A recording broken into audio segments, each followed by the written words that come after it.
পড়াশোনা সরকারি Barishal college honours দ্বিতীয় বর্ষে। তো আমরা জানি যে ২৪-এর গণঅভ্যুত্থানে ঢাকা বিশ্ববিদ্যালয় সহ দেশের প্রায় সকল শিক্ষা প্রতিষ্ঠানে নারীরাই অংশগ্রহণ করেছিল। কিন্তু ৫ই আগস্টের পরে আমরা কি দেখলাম, যে নারীদের মাইনাস করার যে একটা প্রক্রিয়া চলে আসছে। আমরা দেখলাম যে উপদেষ্টা পরিষদে কোনো নারী শিক্ষার্থী নেই।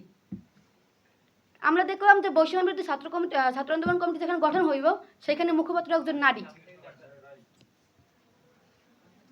সেখানে মুখপাত্র একজন নারী হওয়া সত্ত্বেও মুখপাত্রের যে কাজ, প্রেস ব্রিফিং, তার কাজ করা, এগিয়ে নিয়ে যাওয়া, প্রোগ্রাম ম্যানেজ করা, সেগুলো করছে মুখ্য সংগঠক।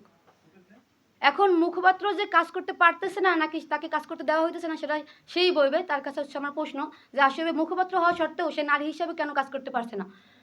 তো এর বাইরে আমাদের হচ্ছে বলা হয়েছে সংক্ষেপে বলতে যে কী কী ফেস করছি। তো আমি একটু সংক্ষেপে বলি। 15ই জুলাই থেকে আমি একটা কাজ করতাম প্রত্যেক দিন, যে মিছিল থেকে এসে কী কী করছি সারাদিনে রোজ নামসাগুলো লিখে রাখতাম। তো আমার কাছে এই ফোনে নোটপ্যাডে লেখা আছে। আমি প্রত্যেক দিনের অভিজ্ঞতা বর্ণনা করতাম, একা একাই নিজের সাথে কথা বলতাম আর রাত্রেবেলা লিখে রাখতাম। তো সেখান থেকে কিছু কিছু শেয়ার করি। সারা বাংলাদেশে যখন কেন্দ্র থেকে গ্রাফিতি কার্যক্রমটা দিল, যে সারা বাংলাদেশে হচ্ছে দেয়াল লিখবে শিক্ষার্থীরা, তাদের প্রতিবাদের ভাষা হচ্ছে গ্রাফিতি লেখা।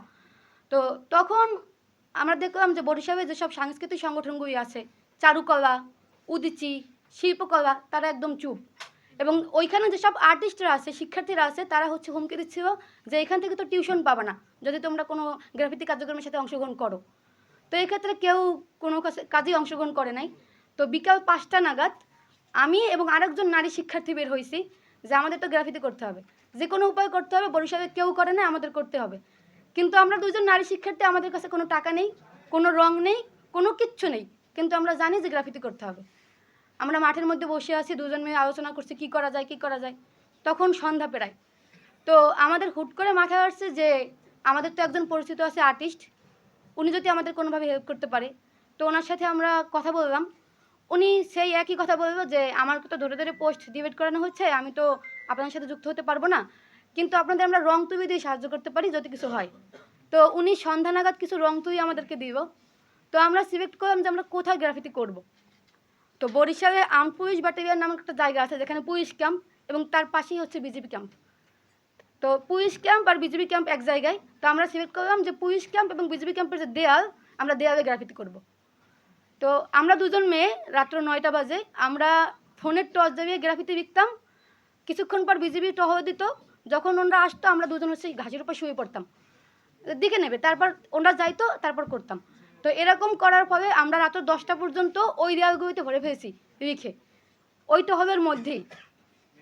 তো এটা একটা বড় চ্যালেঞ্জ ছিল, কারণ ওনারা টহল দিচ্ছিল, ছাত্রলীগের ছেলেমেয়েরা ওইখানে হচ্ছে টহল দিচ্ছিল। কিন্তু আমরা মানে এই দুইজন নারী হওয়া সত্ত্বেও আমাদের মাথায় একবারও আসে না যে আমরা করবো না, আমরা ফিরে যাব। আমরা বলছি যাই হোক দেয়াল লিখে যাব।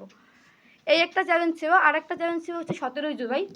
17ই জুলাই সম্ভবত বরিশালের সবচেয়ে বড় আন্দোলনটা হয়েছে, যেখানে পুলিশ ট্যাঙ্কার থেকে গরম পানি নিক্ষেপ করছিল।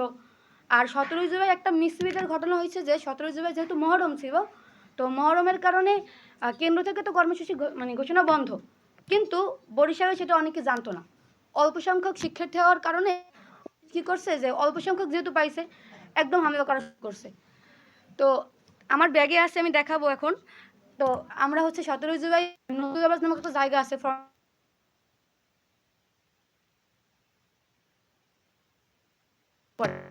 তো মুহূর্তের মধ্যে আমার মনে হয়েছে যে কিসের মধ্যে আছি, 4টা টিয়ারশেল। তো টিয়ারশেল খাওয়া ওই অবস্থায় আমি 2টা টিয়ারশেল তখন হাতে ওঠার সাথে সাথে ব্যাগে ঢুকাইছি একদম।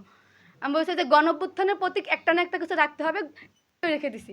টিয়ারশেল আমার ব্যাগে আছে। তো এরপর ওইখানে প্রায় 14 ঘন্টা টিয়ারশেল, গুলি, ফাঁকা গুলি, গরম পানি নিক্ষেপ হয়েছে। সন্ধ্যা নাগাদ একটা ছেলেকে নিয়ে আসছে আহত অবস্থায়।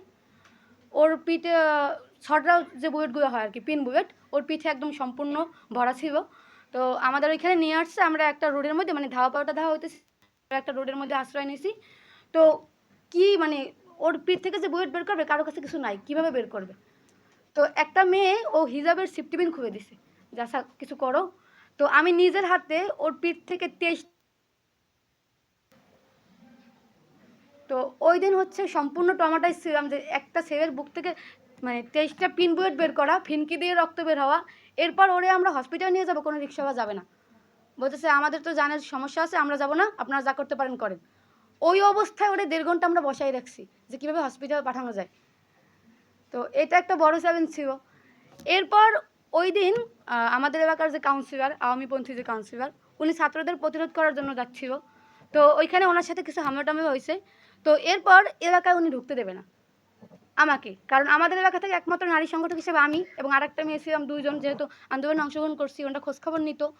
তো উনি কী করছে, ওনার বাইকে 10-12 জন হচ্ছে চামচা-টামচা সহ, চেওয়া-টেওয়া সহ বসে আছে এলাকার সামনে, ঢুকতে দেবে না, কারণ উনি দেখছে যে আমি মিছিলের মধ্যে ছিলাম। তো আমি এলাকায় গেছি, আমি ভাবছি যে উনি কিছু বলবে, উনি বলবে নাই। উনি রাত্রেবেলা উঠছে বাবার হচ্ছে হুমকি দিয়েছে যে যদি এলাকায় যদি থাকতে হয় তাহলে হচ্ছে মেয়েকে থামান, নয়তো এলাকা থেকে চলে যান। তো প্রত্যেক দিন হচ্ছে আমরা এরকম চ্যালেঞ্জ নিয়ে বের হইতাম, প্রত্যেক দিন রাত্রেবেলা এরকম করে ঢুকতাম বাসায়। এর বাইরে বহু ঘটনা আছে, যেহেতু আমাকে সংক্ষিপ্ত করতে বলা হয়েছে।